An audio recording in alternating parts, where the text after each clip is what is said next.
This channel does not promote any violent, harmful, or illegal activities. All content provided by this channel is meant for an educational purpose only. Cancer Healer Center, a new beginning.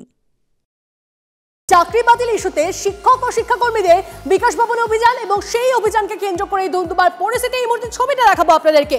এই মুহূর্তের ছবিটা কি চলছে, কি রয়েছে, সুপ্রিয় আমাদের প্রতিনিধি আমাদের সঙ্গে রয়েছেন সরাসরি। সুপ্রিয়, চাকরি বাতিল ইস্যুতে বিকাশ ভবন অভিযান, সরাসরি ছবিটা দেখবো এই মুহূর্তে।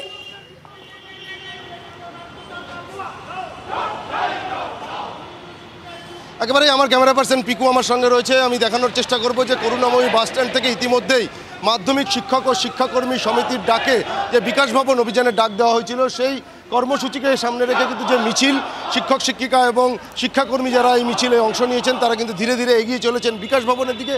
এবং সেক্ষেত্রে আজকের এই মিছিলের মধ্যে দিয়ে বা এই কর্মসূচির মধ্যে দিয়ে তারা যে দাবিকে সামনে তুলে ধরছেন যে 26,000 যে চাকরি বাতিল হয়েছে সেই তাদের মধ্যে যারা যোগ্যরা রয়েছে, যোগ্য শিক্ষক বা শিক্ষাকর্মী যারা রয়েছেন তাদেরকে অবিলম্বে চাকরিতে বহাল করতে হবে।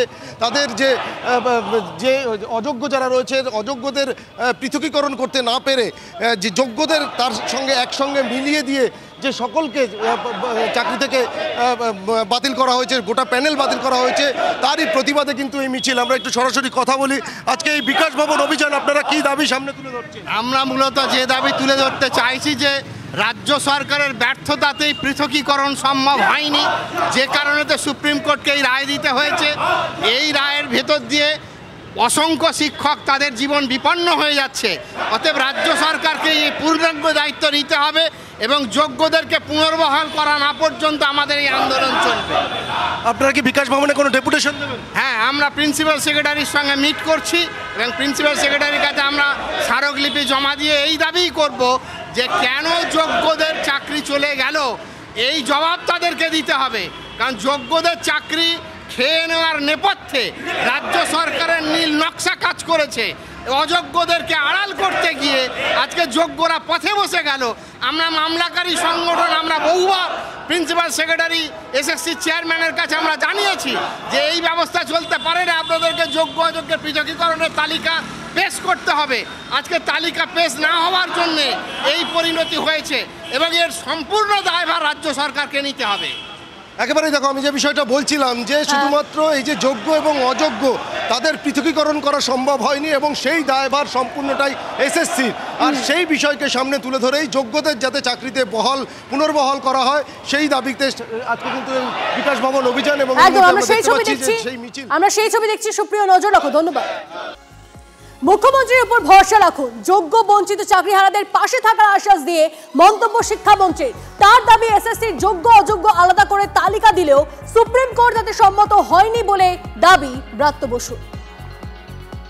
রিভিউ পিটিশন বা ইত্যাদি এই টেকনিক্যাল বা লিগাল প্রশ্নগুলো, এগুলো তো এসএসসির ব্যাপার। এসএসসি তার আইনি প্রক্রিয়া নিয়ে করবে। যদি আমাদের বিভাগের কাছে কোনো এই বিষয়ে তারা সাহায্য চায়, আমরা সেটা আইনি পরামর্শ তাদের নিশ্চয়ই দেব, তবে সেটা আইনি পরামর্শ নিয়ে দেব। এসএসসি জানিয়েছে যে তারা মহামান্য প্রধান বিচারপতি সুপ্রিম কোর্টের কাছে তার একটা লিগ্যাল ক্লারিফিকেশন চাইবে। তো তার আগে মুখ্যমন্ত্রী যে মানবিক বার্তা দিয়েছেন, আমি আবার বলছি, তার উপর সমস্ত শিক্ষককে বলবো ভরসা রাখুন। যোগ্য বা অযোগ্য এসএসসি ভাগ করতে পারেনি তা নয়, হয়তো বলতে পারেন তাতে কোর্ট সম্পূর্ণত কোর্ট সেটা বলেওছেন মাননীয় যে তারা সন্তুষ্ট হচ্ছেন না। কিন্তু যোগ্য অযোগ্যের একটা ভাগাভাগি নিশ্চিতভাবে প্রধান বিচারপতির রায়ের পর আমরা বুঝতে পারছি এবং যারা যোগ্য এবং বঞ্চিত তাদের একটা মানবিক দৃষ্টিভঙ্গি যাতে সব তরফ থেকে বেরোয়, আমি সেই আবেদনও এই সূত্রে করব। তৃণমূলের দুর্নীতির জন্য বাংলার সরকারি স্কুলগুলির সর্বনাশ, শিক্ষার অধিকার থেকে বঞ্চিত হচ্ছে অসংখ্য পড়ুয়া। প্রায় 26,000 চাকরি বাতিলের জন্য তৃণমূল সরকারকে দায়ী করে প্রধানমন্ত্রীকে চিঠি পুরুলিয়ার বিজেপি সাংসদ জ্যোতির্ময় সিং মাহাতোর। তার অভিযোগ, সারদার মতো ফের বাংলার মানুষকে লুট তৃণমূল নেতাদের। বাংলায় ঘুষের বিনিময়ে চাকরির সিন্ডিকেট দুর্নীতি চলছে তৃণমূল সরকারের মদতে, যার ফল ভুগতে হচ্ছে শিক্ষিত তরুণ তরুণীকে। একই সঙ্গে পুরুলিয়ার বিজেপি সাংসদের অভিযোগ, রাজ্যে বিভিন্ন জায়গায় উপযুক্ত পরিকাঠামো ছাড়াই গজিয়ে উঠেছে তৃণমূল নেতাদের তৈরি বেসরকারি ইংলিশ মিডিয়াম স্কুল। তাদের ব্যবসা যাতে ঠিকঠাক হয় সেজন্যই এভাবে সরকারি স্কুলগুলোকে শেষ করে দেওয়ার চক্রান্ত তৃণমূল সরকারের। অভিযোগ তুলে প্রধানমন্ত্রীকে চিঠি দিয়ে অবিলম্বে হস্তক্ষেপের আবেদন পুরুলিয়ার বিজেপি সাংসদ জ্যোতির্ময় সিং মাহাতো। তৃণমূলের দুর্নীতির জন্য বাংলার সরকারি স্কুলগুলির সর্বনাশ, শিক্ষার অধিকার থেকে বঞ্চিত হচ্ছে অসংখ্য পড়ুয়া।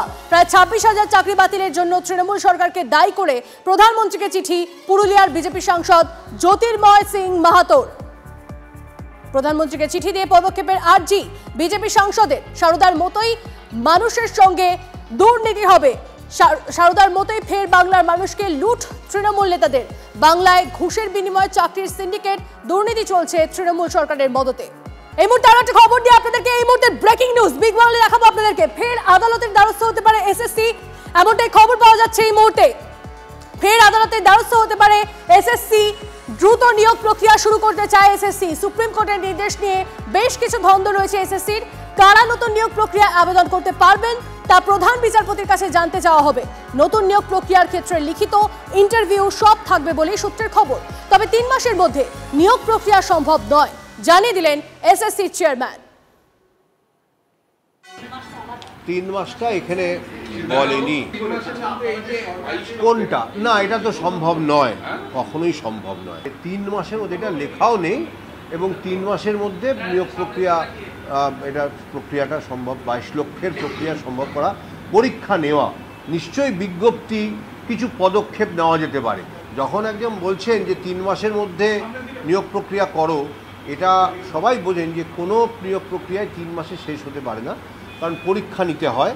পরীক্ষা নিয়ে তারপরে তার ফলাফল পাবলিশ করার পরে ইন্টারভিউ নিতে হয়। তাহলে কত ইন্টারভিউ নিতে হতে পারে, তাহলে অত ইন্টারভিউ নেওয়া, তারপরে প্যানেল পাবলিশ করা, তারপরে তার কাউন্সেলিং করা, একটা নয় একাধিক। প্যানেলের মেয়াদ থাকে 1 বছর। সুতরাং এটা যে সম্ভব নয়, সেটা প্যানেলের মেয়াদও তো 1 বছর থাকে।